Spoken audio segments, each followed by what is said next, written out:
Gostei das respostas. E qual é a função do core? Segundo alguns, deixa eu lembrar aqui, ícones da educação física na década de 90, a função do core era fazer o tanquinho, né? As pessoas focavam muito nisso. Ainda focam, não tem problema nenhum. Mas o core está muito além disso, tá? Muito além. Então o core, ele tem como função a antecipação. Por quê? Se eu desenvolvo um bom mecanismo antecipatório, eu consigo reduzir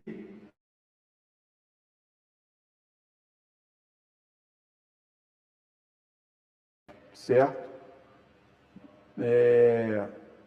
Antecipar é algo que é fundamental para o desempenho esportivo, sem dúvida.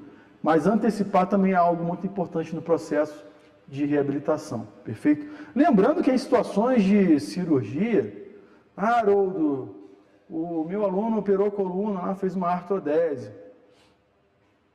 Cirurgia de coluna é algo muito invasivo, né? Quem não viu, joga no YouTube aí, vocês vão ver, né? Parece até o filme dos Jogos Mortais. Mas cirurgia de coluna é algo tenso. E, né, como qualquer processo invasivo, né, com a incisão, né, com os cortes realizados, você tem uma série de eventos que acontecem naquele momento. Como, por exemplo, a eliminação de conexões miofaciais, a eliminação de conexão entre os captores sensoriais, que são responsáveis por desenvolver esses mecanismos antecipatórios também, certo? Então, o mecanismo antecipatório, ele não acontece somente de forma periférica, ele tem um cunho periférico, certo? De vias descendentes, mas também tem muito a relação, né, da periferia com a região central. Então, a cirurgia de coluna é algo que acaba acometendo essa função de core. E aí, como é que a gente faz para melhorar isso? Treinando a antecipação, para tentar utilizar a plasticidade neural, né, e a plasticidade desses captores sensoriais para a gente conseguir restabelecer esse processo de antecipação. A coativação, né, ou cocontração, é quando você tem em tempo real a ativação da musculatura ou dos complexos musculares agonistas e antagonistas que circundam o mesmo segmento ou, como alguns autores relatam, né, as articulações. Então, o que é importante da coativação? A gente aprende na musculação tradicional, né? Eu tenho que fadigar o antagonista para poder aumentar a ativação do agonista. A gente estudou muito isso no laboratório, né? O professor Gabriel Paz publicou muita coisa sobre isso. Mas esse objetivo de fadigar o antagonista, melhorar a ativação do agonista, é um objetivo de cunho estritamente estético. Eu quero aumentar o volume de treino do agonista. Perfeito, de fato isso é evidenciado na literatura.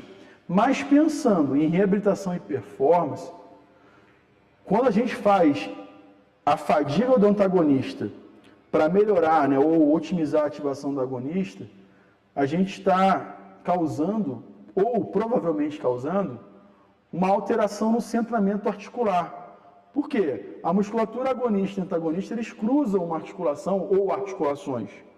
Quando eu aumento a ativação de um complexo miofacial e reduzo, né, ou aumento a fadiga do outro complexo do oposto, a articulação que está entre esses dois complexos, ela pode ter uma alteração no centramento articular. E uma alteração na artrocinemática pode ser um fator de risco de lesão. Então, a coativação tem como função melhorar essa artrocinemática, ou seja, aumentar, né, a qualidade desse centramento articular, melhorando, né, a estabilidade e robustez das articulações envolvidas. Isso é muito interessante no trabalho, né, com exercícios para a coluna vertebral. Né, trabalhar a coativação. A gente vai fazer bastante tarefa, bastante exercício aqui que envolve essa cocontração de toda a musculatura que compõe, né, essa região chamada de core, né, tanto a região anterior como posterior, a região lateral, utilizando bastante também os conceitos de trilhos anatômicos, que eu acho que vão contemplar essa nossa aula de hoje. Rigidez, né? As pessoas têm que separar, né, alguns termos. Rigidez não sugere imobilidade, tá? Quando eu falo de rigidez, eu não estou falando que a pessoa vai ficar com baixa mobilidade. Na verdade, a rigidez, ela é responsável pela melhora de transmissão de força, né? A melhora da estrutura músculo-tendínea, dá mais segurança para o complexo articular. É claro que elevados níveis de rigidez, como qualquer coisa no extremo, não é algo adequado. Mas eu preciso treinar a rigidez desses segmentos para melhorar a transmissão de força e a segurança também articular. Dissipação de carga, acho que foi falado também aí nas respostas, né? O core também é uma região que nos auxilia a dissipar carga, por quê? Quanto mais carga eu consigo dissipar nas estruturas músculo-tendíneas, menor é a dissipação de carga na articulação. Então é algo que é importante a gente conseguir trabalhar. E um ponto que é muito importante, vocês vão falar, mas Haroldo, você não falou de estabilidade. Gente, estabilidade está em tudo isso aqui, ó, em todas essas estruturas aqui, né, que foram faladas. Mas um ponto que geralmente é ignorado é a capacidade do core em gerar força e potência.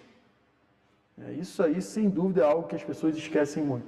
O core, ele tem a função de estabilidade, mas ele também tem uma plena função e muito importante, que é desenvolver força e potência. E muitas das vezes, no processo de reabilitação, e é uma pergunta que as pessoas sempre fazem, né? Haroldo, como que eu devo organizar e tal? Sim, de forma simples, né? Já que a gente tem que mandar uma mensagem, primeiro a gente treina o Core Stability, que seria a estabilidade de core, para depois a gente trabalhar o Core Strength, que seria trabalhar força e potência de core. Em qualquer situação de reabilitação, a gente tem que fazer essa progressão, porque os nossos alunos, em algum momento do dia a dia, em algum momento da vida, ele vai precisar gerar força e potência de core. E o fato da gente não treinar isso, lembra daquele slide? Nós somos tão fortes quanto o nosso elo mais fraco. Será esse elo mais fraco que pode comprometer todo o trabalho que foi feito. Não só o seu trabalho, né? O trabalho do médico, do fisioterapeuta e dos outros profissionais envolvidos. Aqui acho que fica bem claro, né, essa relação de Core Strength, Core Stability, né? Só para a gente... Esse slide eu já utilizei em uma aula, mas só para a gente recapitular, né, o Core Stability, o termo já diz, trabalhar a estabilidade. Geralmente são exercícios que envolvem situações estáticas ou com movimentos mínimos e sem adição de sobrecarga, sem adição de peso, certo?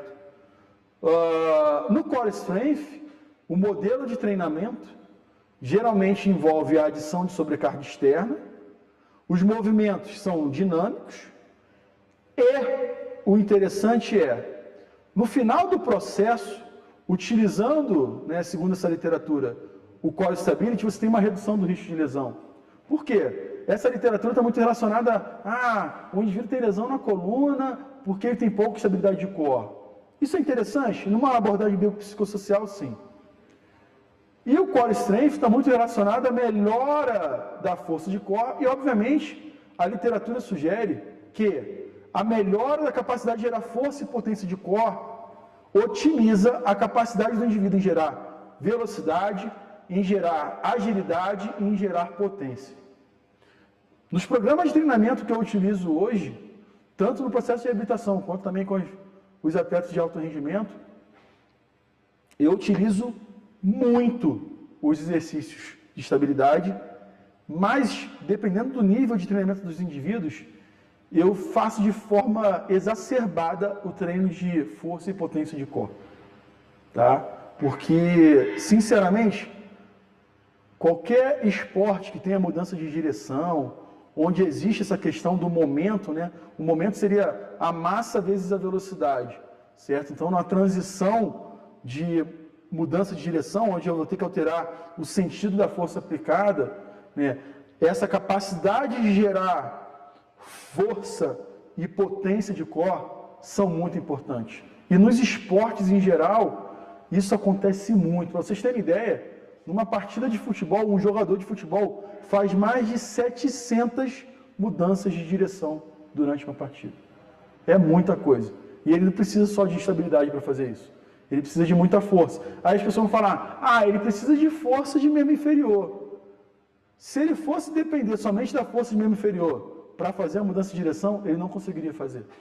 Então ele precisa de muita força de membro inferior, muita força de core para fazer essa transição, para vencer esse momentum da força, tá? Então, força e potência de core é tão importante quanto a estabilidade de core, tá? E a gente no turno da tarde vai fazer aqui diversos exercícios e movimentos que envolvem ambas as situações. É claro que quando eu falo de estabilidade de core, vocês vão achar que muitos exercícios são redundantes, e de fato serão, né? Vocês vão pensar em pranchas, vão pensar em pontes, mas a gente vai fazer aqui uma adição nessa perspectiva, tá? A gente vai fazer alguns exercícios que pensam muito nas cargas assimétricas, tá? A gente vai questionar algumas abordagens também que as pessoas geralmente fazem.